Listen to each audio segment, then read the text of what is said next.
The IG report, which I know a lot of people are having trouble digesting. There's a 15-page overview, which is also intriguing. Jason Chaffetz, former chairman of Oversight, was up to his eyeballs with this before he decided to join us. Congressman, is this unbelievable? It is unbelievable. Hats off to Michael Horowitz for doing a very thorough report that wasn't leaked in advance. But this is one of the most damning rebukes of the FBI that I think we've ever seen, and an attack on their integrity and their objectivity. It really is sickening and disgusting at the approach that they took. And hopefully this is the beginning of fixing it, because it is a mess. Jason, for people waking up, obviously, most people are not going to read this many pages, 500 plus pages. Yeah, geeks like me read it, yeah. Well, let's tell the viewers at home what some of the takeaways are from the IG report.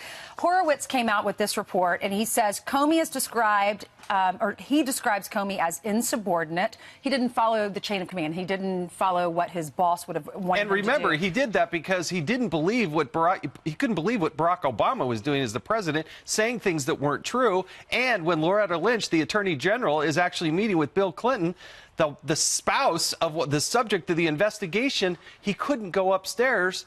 He decided to go rogue, and that, again, is a breach of protocol. And Comey felt like that was inappropriate. Yes. They did it all in the context of thinking, well, Hillary Clinton's going to become the president, so, it's okay. We got to show that we did some things.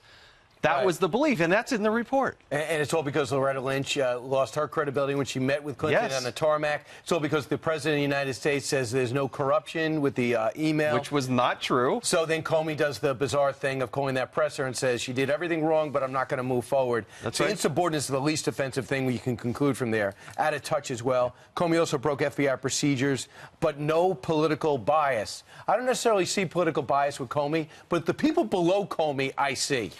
That is 562 pages of nothing but bias and animus. Every single one of those texts and emails is anti-Trump, pro-Hillary Clinton, and it demonstrates this widespread at the top level, not the rank and file, but at the top level, these people had a level of animus that we had never seen before. They definitely wanted Hillary Clinton to be president, and they wanted to stop Donald Trump. So to put this in context, you have the 500 plus pages of bias.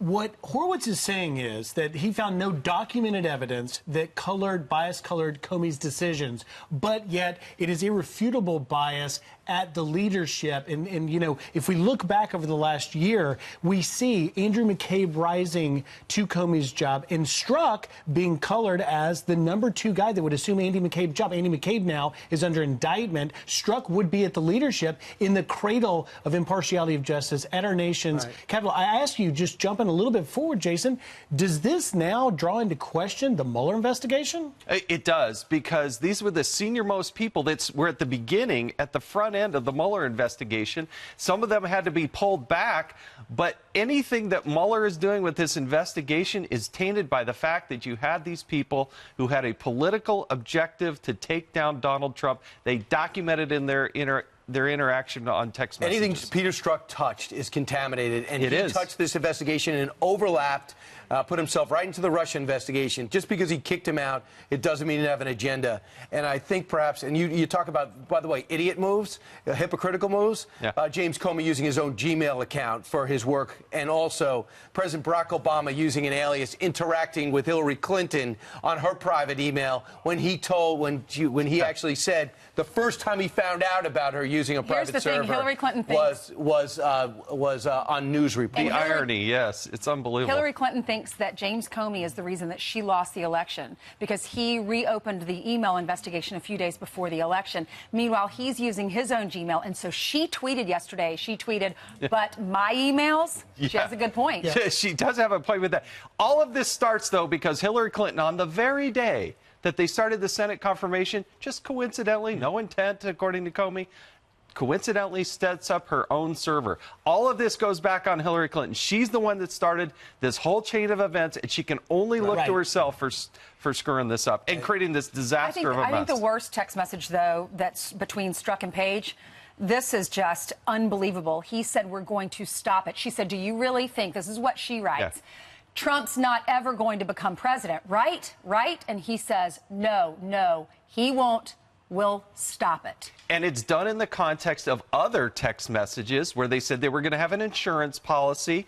And you have this mysterious attorney that also had a really aggressive email out there. I think when they get to the hearings on Monday and Tuesday, some member will ask them to unmask this person, and we'll know who that person is. Number one, this person, they want to know, what are you doing? What is your plan to stop him from getting elected? And then after he's elected, what is that plan? Has Peter Strzok been questioned? When are we going to get that guy to explain himself? So there were referrals. Now, I want to decipher what that means. A referral means that it's going to go to the Office of Professional Responsibility. It could go to a prosecutor, and you still could see people prosecuted, because not only are they just going over the top and, you know, sending a little text message, but I really do question, is this treasonous?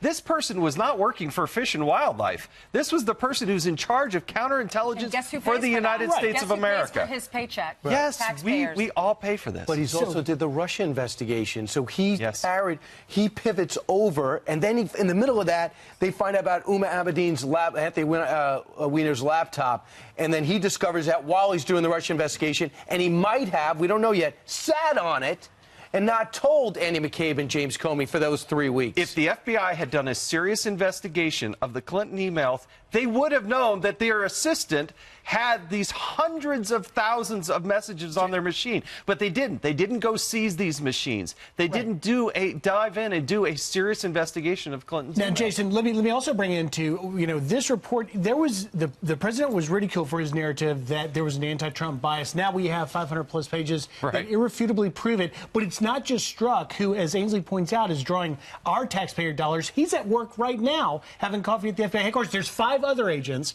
and this report has, you're going to hear more about it, 5 agents who say absolutely despicable things about Trump supporters, about the president. And let's take a look at that right now. Let's take a look at this exchange. Employee number 1. Is it making you rethink your commitment to the Trump administration? Lawyer, hell no. Viva la resistance after he won election. They also essentially call a horrible name to Trump and to Trump supporters. Let me read some other ones. That's medically Bryant, some more from the lawyer. One of the lawyers who's working on the Mueller probe writes Viva la resistance, and then he writes, I am so numb, I am so stressed about what I could have done differently. Another person, there are 5 unnamed FBI employees that are under scrutiny for anti-Trump bias. One of them's that lawyer. And another one writes, I can't stop crying. You promised me this wouldn't happen. You promised.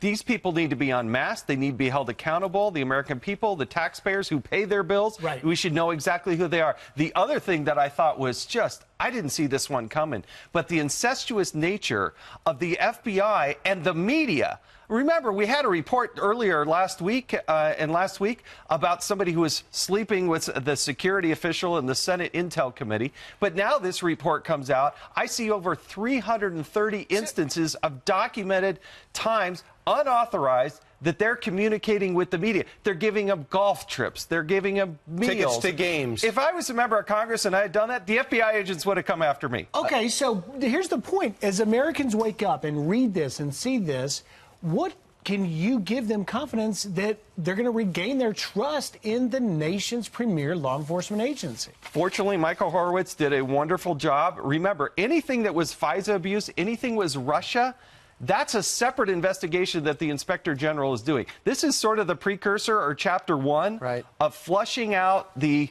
animus and the bias at the top echelon of the FBI. They need to flush that out of their system, and they have to unmask to Congress. When you see Devin Nunes and Trey Gowdy and John Ratcliffe wanting to see these materials, remember, so many of these materials were redacted, not because they were classified, but because they were embarrassing and illuminating. That has to happen. Senate Judiciary Committee, 2 o'clock. That's Grassley's committee. On Horowitz Monday will be there.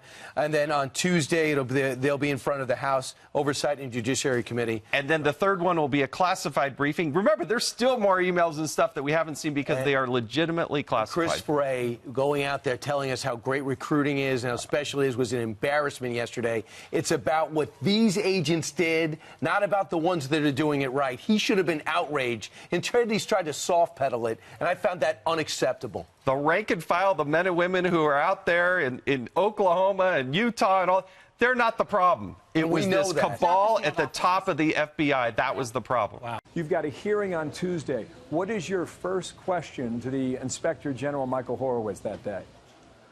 Well, I don't want to tip off the Inspector General to the questions that I am preparing right now. But as you just heard from the President, there's certainly a lot that the Inspector General report raises about not just the Hillary Clinton investigation, but the impact that some of the folks at the FBI and the Department of Justice moving from that case to the Trump-Russia investigation. And certainly I know that's an area that a lot of us will want to have further inquiry. Okay, now, do you believe James Comey has been truthful in all the testimony he's delivered in front of your committee to date? Well, that's going to be another area, Bill, that a lot of people are going to ask about. There's much in the Inspector General report. For instance, repeatedly the Inspector General says that the decision not to charge Hillary Clinton was made a long time before her interview. He's given sworn testimony before, certainly the House of Representatives, where he said the decision was made after. It's those types of statements that Jim Comey's going to be called later to clarify and address. And we would hope at the end of the day that he'd be treated just like anyone else, like Andrew McCabe or Michael Flynn or anyone else when it comes to sworn testimony. Okay, so two specific questions on all this. Why does the report say there was no political bias? Because clearly you believe there was. Why would the report conclude such an opposite decision? It actually doesn't say that, Bill. It says in 500 pages, on almost every single page, that there's extraordinary political bias, prejudice, even hatred towards Donald Trump. Right, but to be clear, collectively with the agency, it does not declare that. Perhaps you can make the case against certain individuals, like a Peter Strzok, and even a James Comey. But right. You have 13,000 agents at the FBI. They weren't all conspiring, sir. Certainly not. It's a wonderful agency, but unfortunately, some of the individuals at the FBI involved in the two most important, the two highest profile investigations in recent times hated Donald Trump. And so what the IG said is that because folks like Peter Strzok were part of a team on the Hillary Clinton matter, despite their efforts to do so, they weren't able to influence the outcome. But remember, what it also tells us is that that person, Peter Strzok, and at least 3 others that hated Donald Trump were moved to the Donald Trump Russia investigation, and Peter Strzok was put in charge of it. So, Bill, what we know is that the person that hated Donald Trump more than anyone, that said he should lose the election 100 million to 0, that not a single American should vote for him, that said to his mistress, we won't let him become president, we will stop him, and who wanted to run the Trump-Russia investigation because he thought it would lead to impeachment. He was put in charge during the formative 9 months of that investigation. I want our viewers to really understand this. Peter Strzok took over the Russia investigation in July of 2016. He ran the investigation for a year until July of 2017, correct? He ran it until May of 2017. You will make the case. You will make the case that Peter Strzok is the poison pill in all of this going forward, whether it's the Russia matter or the forthcoming IG report that goes into the FBI and how the Russia matter was handled. I'll give you the last word on that. And just so we know, sir, based on the facts and the dates and the timeline here, is that where you go next on this? Well, here's where I think we as Americans go, is to clarify one thing. Peter Strzok was in charge from July of 2016 until May of 2017 when Bob Mueller was appointed special counsel. He remained on the case for 3 more months until he was removed when these text messages came to light.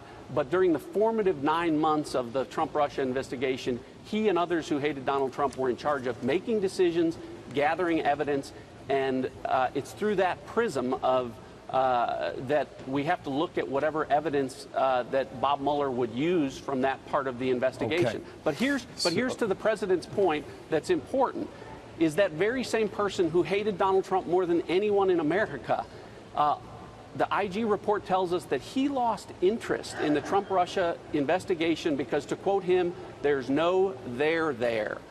So the person Okay. who wanted to find something about Donald Trump more than anyone else couldn't. And I think that's what the president is alluding to when he says this is going to have a profound impact on the Mueller investigation, and in his words, that he feels vindicated. Yeah. We'll certainly follow those 9 to 12 months that you just described before us today. Sir, thank you for being patient and waiting for us there on the Hill. John Ratcliffe, the Republican Always from great Texas. to be with you, Bill. That hearing for you is on Tuesday of next week. It happens in the Senate on Monday. We will be watching. Sir, thank you.